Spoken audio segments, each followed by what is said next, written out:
Hello guys and welcome to Watching Time. Today we're going to be talking about the Citizen Tsuyosa Tiffany Dial. We can call it Tiffany Dial. Yes, everyone is calling that the Citizen. It's fine to call it like that.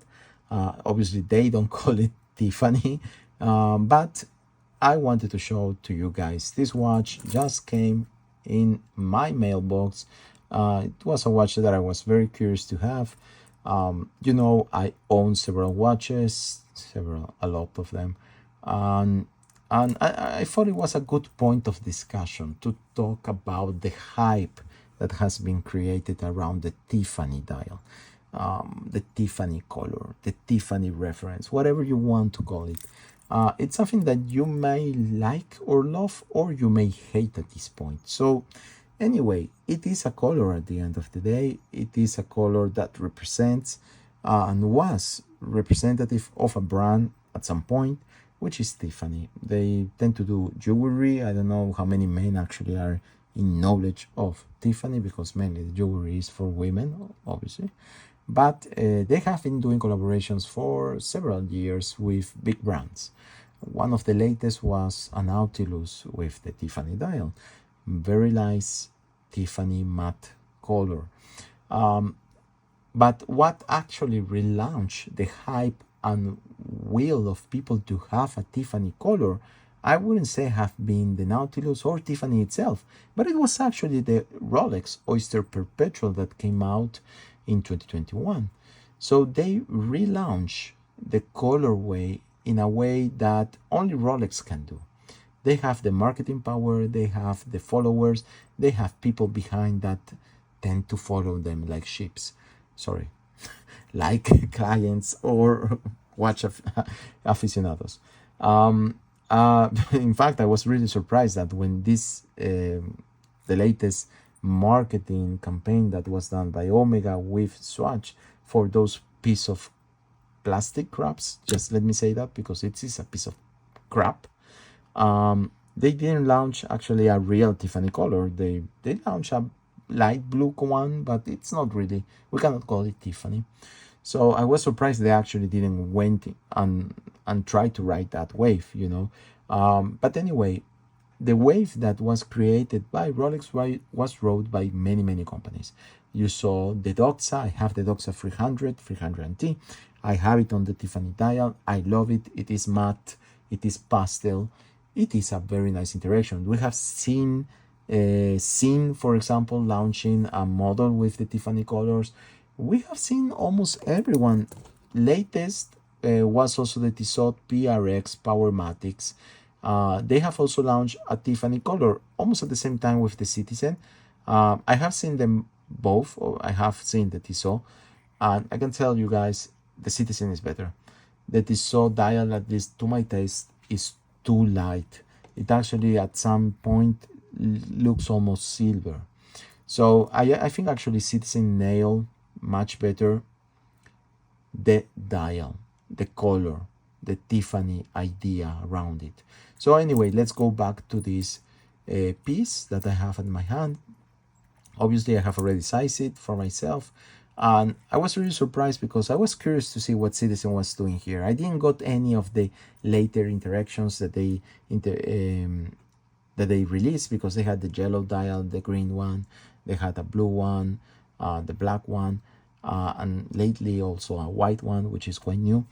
And I think I went for the Tiffany because I like the color. It looks like a Rolex Oyster Perpetual. It has that feeling, but it also has that feeling of the Tissot PRX. And you can see that the cases are similar, not the same, similar. They both have integrated bracelets. They are different. The Tissot has a very interesting bracelet that I changed for the leather one, just to have a little bit of change. While you have this free link bracelet that Citizen decided to use, integrated as well.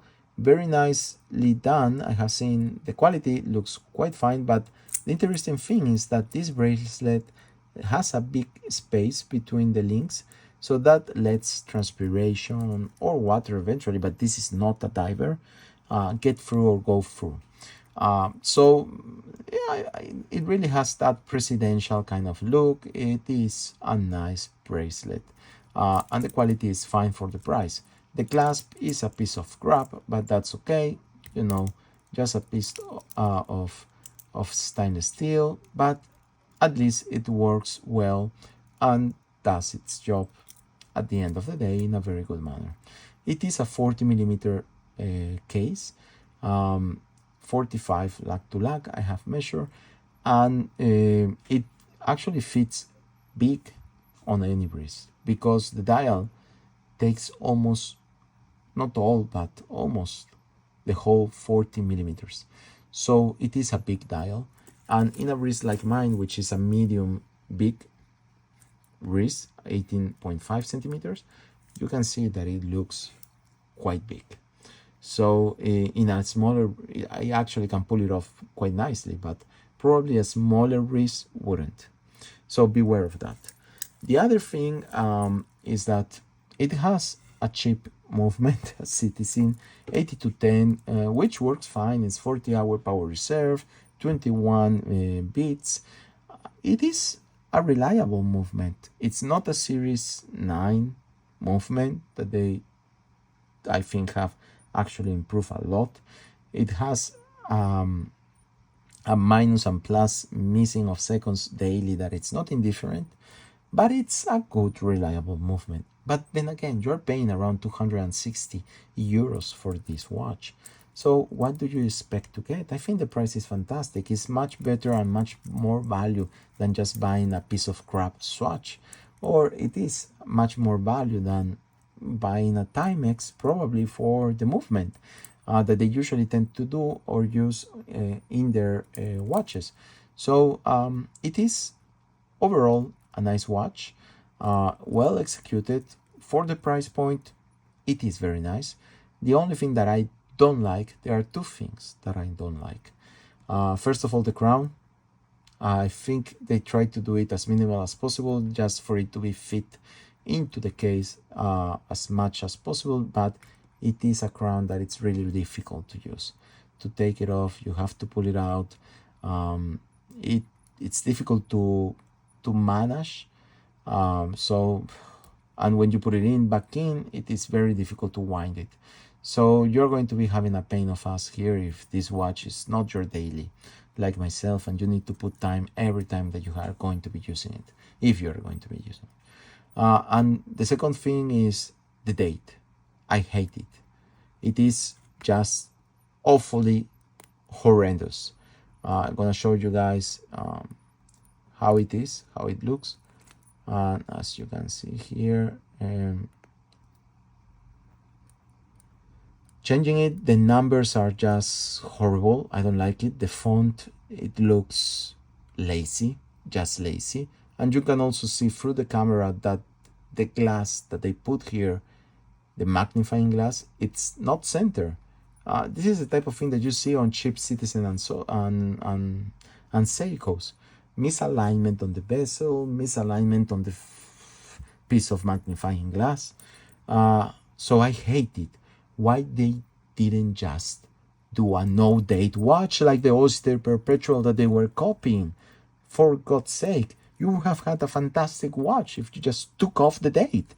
It is just a horrendous thing to be living there with a magnifying glass that doesn't work, and it just takes out on the value of this watch. This is a nice watch. At the end of the day, you are going to be having a nice Citizen and a nice Tiffany dial. The color, I think they nailed it. It's a sunray dial, so you're going to be seeing some reflections, but it's quite nice. And the point of blue works very, very well. It's not too light, it's not too dark. So why did they decide to leave the date? Just take it out. And it would have been a fantastic watch. Obviously, the hour markers remember a lot to the Oyster Perpetual, and they are also full lume inside. So when you go into the dark, it will light up. The lume is Japanese lume. It works fine. I like it. So it is a watch that overall it's been constructed in a very well manner.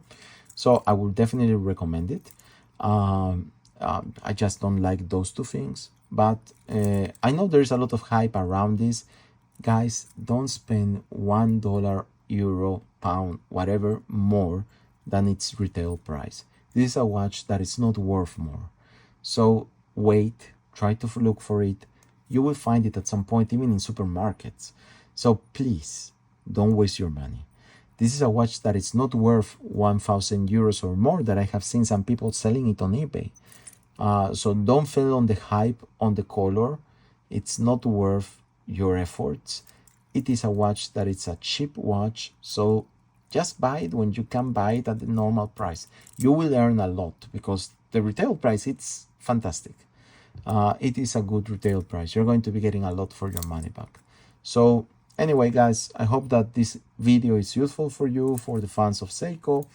Soon we will be doing some new reviews on the Borealis, for example, for Random Rob, a fun 4-color watch. I have also here the Lunar Pilot Snoopy, Blue Snoopy, I'm calling it. A very well done, executed 43 millimeters Lunar Pilot by Bulova. I love it. This is a good addition to the collection.